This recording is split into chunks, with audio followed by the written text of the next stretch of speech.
शेतकरी बंधूंनो नमस्कार. मी तेजस कोल्हे. मका उत्पादन घेत असताना काही महत्त्वाच्या बाबींकडे आपण जे लक्ष देण्याची गरज आहे, तर त्याविषयी आज माहिती पाहूया. अतिशय तंत्रशुद्ध अशा रीतीने आपण ही माहिती पाहणार आहोत. आपल्याला जे काही पाण्याचं व्यवस्थापन करायचंय, तर ते पाण्याचं व्यवस्थापन करत असताना 4 महत्त्वाच्या ज्याला क्रिटिकल किंवा खूप काळजीपूर्वक अवस्था आहेत, तर त्या 4 महत्त्वाच्या आहेत. त्यातली पहिली अवस्था म्हणजे अंकुरण. रोपांची जी संख्या राखायची, ती राखण्यासाठी अंकुरण होत असताना पाणी देणं खूप महत्त्वाचं आहे. दुसरी जी अवस्था आहे, तर ती जी गतिमान मक्याची वाढ होत असते, तर त्या अवस्थेमध्ये पाणी देणं खूप गरजेचं आहे. त्या अवस्थेत पाण्याचा ताण पडता कामा नये.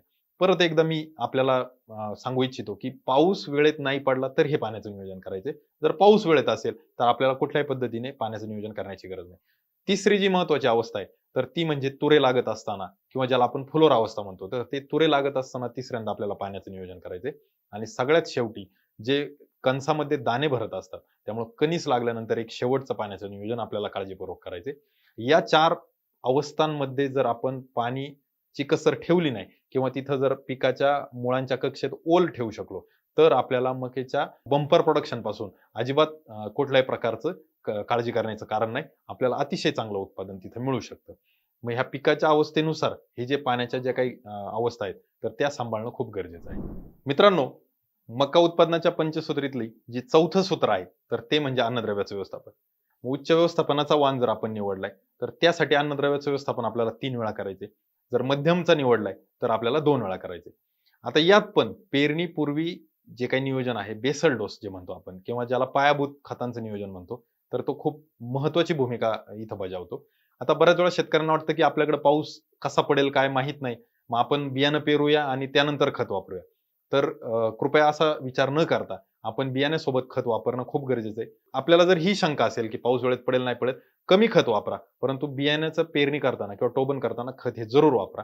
त्याचं कारण मी सांगतो. शास्त्रीय कारण असं आहे, की आपलं बियाणं वरच्या थरात आणि खत खालच्या थरात असलं पाहिजे. बियाण्यापासून ज्यावेळेस पहिले त्याला मुळं सुटतील किंवा बियाण्याचं अंकुरण होईल, तर मुळं सुटल्यानंतर ती मुळे खतांच्या कक्षेत जातील आणि जर आपण बेसल डोस नाही वापरला, बियाणं वापरल्यानंतर फोकून खतं दिली, तर ती खतं कधीच मुळाच्या कक्षेत खाली नाही तर ती जमिनीत वरच्या कक्षेत राहतात. मग जो आपला शास्त्रीय दृष्टिकोन आहे किंवा ज्या उद्देश आहे, तो इथं साध्य होत नाही आणि मग आपण म्हणतो, की मी एवढी खतं वापरल्यानंतर उत्पादन एवढंच मिळालं किंवा या खतांचा आपल्याला पाहिजे तितका उपयोग नाही झाला. तर हे त्याचं मुख्य कारण बनू शकतं.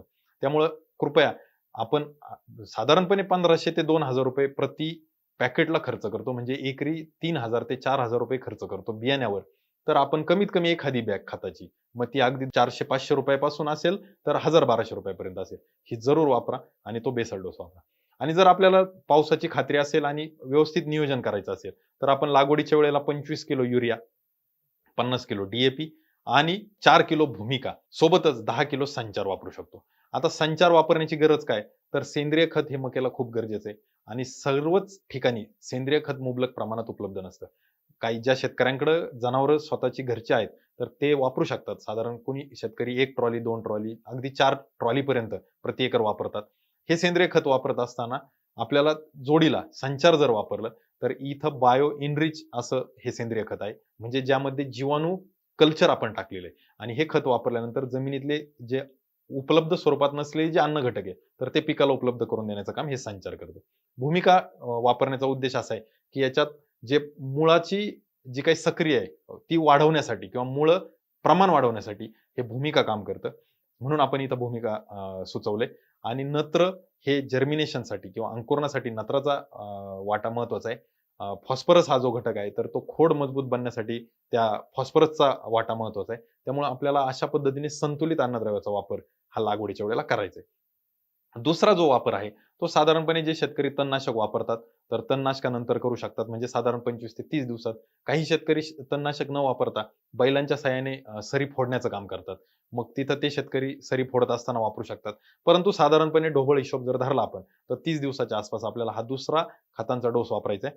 ज्यामध्ये आपल्याला युरिया 50 किलो आणि त्याच्या जोडीला झिंक सल्फेट 5 किलो. मक्याचं चांगलं उत्पादन येण्यासाठी झिंक या सूक्ष्म अन्नद्रव्याची गरज खूप महत्त्वाची आहे. मका पीक असेल, भात पीक असेल, गहू पीक असेल, या अन्नधान्य पिकांमध्ये झिंकचा वाटा उत्पादन वाढीसाठी खूप महत्त्वाचा आहे. त्यामुळे आपल्याला इथं जाणीवपूर्वक हे झिंक वापरायचे आणि या झिंकला पर्याय जर आपण जमिनीतून नाही देऊ शकलो, तर फवारणीद्वारे सुद्धा आहे.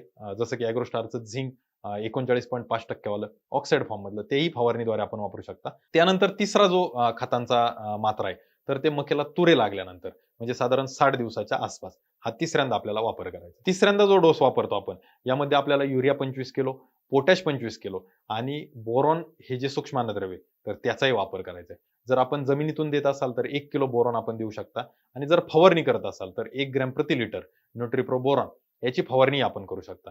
बोरॉनचा वापर केल्यामुळे तुऱ्यापासून निघणारे जे काही परागकण आहेत, तर त्या मक्याच्या कणसावर बसतात आणि त्या कणसामध्ये जे दाणे बनण्याची प्रक्रिया आहे, तर ती त्या पॉलिनेशन नंतर किंवा परागीकरणानंतरच होते आणि ते व्यवस्थित होण्यासाठी, ते दाणे भरण्यासाठी म्हणून हे बोरॉन इथं महत्त्वाचं काम करत असतं. बऱ्याच वेळा असं होतं, की मक्यामध्ये कणीस चांगलं मोठं आलं, अगदी कणसामध्ये टपोरे दाणे भरले, पण शेंड्याकडचा काही भाग कणसाचा म्हणजे 5% 10% हा शेंड्याकडचा भाग अगदी पोचट असतो. तिथं दाणेच भरत नाही. तर हे दाणे न भरण्याच्या पाठीमागे सगळ्यात महत्त्वाचा जो घटक कारणीभूत आहे, तो म्हणजे बोरॉन आहे. त्यामुळे आपल्याला ह्या अन्नद्रव्यांचा वापर करत असताना या सर्व बाबींचा विचार करायचा आहे. आता अन्नद्रव्याच्या बाबतीत जर आपण पाहिलं, तर आपल्याला झिंकची कमतरता जाणवते. मका पिवळी पडल्यासारखी किंवा पानांवर पिवळेपणा येतो. त्यासाठी आपल्याला झिंकचा वापर करता येईल. तो आपण पिकाच्या कोणत्याही अवस्थेत वापरू शकतो. पीक वाढीच्या अवस्थेत जर वापरलं, तर तो सगळ्यात चांगला किंवा फायदेशीर राहील. ज्यामध्ये आपण ॲग्रोस्टार झिंक जे आहे, तर ते 1 मिली ते साधारण 1.5 मिलीपर्यंत प्रति लिटर फवारणीसाठी वापरू शकता. कीटकनाशक किंवा बुरशीनाशक यातही त्याची मिसळून फवारणी करता येईल. त्यानंतर ज्यावेळेस स्फुरदची कमतरता असते, त्यावेळेस आपल्या मक्याची जी काही पानं आहेत, तर ती जांभळट रंगाची दिसतात. पानं जर जांभळट जाणवली, तर आपल्याला निश्चितच तिथं स्फुरदची मात्रा देण्याची गरज आहे. त्यानंतर जर मक्यामध्ये पालाशची कमतरता जाणवली, तर मक्याच्या पानांच्या ज्या कडा आहेत, तर त्या करपल्यासारख्या किंवा जळाल्यासारख्या आणि पिवळसर दिसतात पानांच्या फक्त कडा. मग त्यावेळेस आपल्याला आणि ते पण जुन्या पानांच्या म्हणजे ज्या खालच्या बाजूची जी पानं आहेत, तर ती पानं अशा पद्धतीने जाणवतात. मग नवीन पालवीला त्याचा परिणाम जाणवत नाही. मग या पालाशची आपल्याला पूर्तता करणं गरजेचं आहे. त्यानंतर मॅग्नेशियमची जर कमतरता आली, तर मक्याच्या पानांमधल्या ज्या मधल्या शिरांसारख्या जे भाग आहेत म्हणजे केसाळ रचना, तर ती पिवळसर दिसते आणि मग तिथं आपल्याला मॅग्नेशियमची कमतरता जाणवली, तर आपल्याला मॅग्नेशियमचा वापर करणे गरजेचं आहे. आता मक्यामध्ये एक चुकी होते, की बहुतांश शेतकऱ्यांना माहिती आहे, की युरियाचा वापर केला किंवा नत्रयुक्त खत वापरलं, तर आपलं पीक काळोखी देते, हिरवंगार दिसतं, वाढ चांगली होते. हे जरी खरं असलं, तरी मका पिकाला जे काही नत्र वापरायचे, तेही आपल्याला प्रमाणबद्ध वापरणं गरजेचं आहे. अतिरिक्त नत्राचा जर आपण वापर केला, तर निश्चितच मक्याचं ताट आपल्याला वाढलेलं दिसेल, उंची वाढेल, त्यानंतर त्याची काळोखीही वाढेल. परंतु याचा परिणाम असा होईल, की आपल्या जे कणसावर जे काही केस येतात पुढं, तर ते केस हिरवे दिसतील आणि एकदा का ते केस हिरवे झाले, की जे वरून पडणार असतात किंवा जे परागीकरण व्हायचे, ते व्यवस्थित होत नाही आणि मग आपल्याला मकाचं जे काही ताट आहे, मक्याचं जे काही झाड आहे, ते खूप चांगलं अप्रतिम दिसेल. परंतु मक्याचं जे कणीस आहे, तर ते एकदम बेसुमार खराब झालेलं दिसेल आणि तिथं आपल्याला आर्थिक तोटा होऊ शकतो. त्यामुळे आपल्याला नत्राचा वापर हा संतुलित करणं खूप गरजेचं आहे.